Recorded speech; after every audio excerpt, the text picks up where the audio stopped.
টেলিপাড়ায় শোকের ছায়া। তোমাদের সবার প্রিয় ফুলকি মানে অভিনেত্রী দেবযানী মণ্ডল মারা গেল। বিস্তারিত জানতে ভিডিওটি দেখুন। সম্প্রতি ফুলকির নতুন প্রোমো দেখে অবাক নেটিজেনরা। রোহিত আর ফুলকি আসলে ভাই বোন, এরকমই একটা প্রোমো ভাইরাল হয়।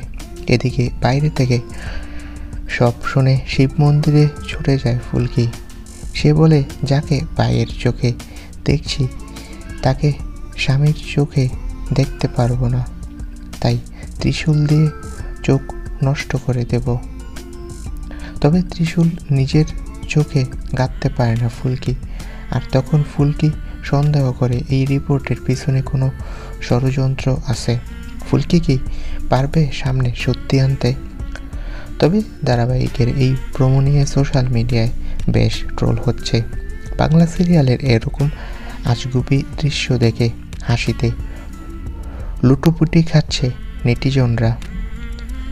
গতকাল ফুলকির মারা যাওয়ার খবর সোশ্যাল মিডিয়ায় ভাইরাল হওয়ার পর আমরা অভিনেত্রীর সাথে যোগাযোগ করি।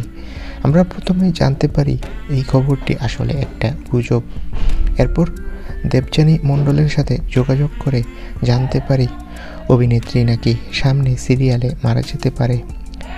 তাই এরকম একটা খবর সোশ্যাল মিডিয়ায় ছড়িয়ে পড়ে অভিনেত্রী হাসতে হাসতে বলে, সামনে হয়তো আপনারা সিরিয়ালে দেখতে পারবেন আমি মারা যাব।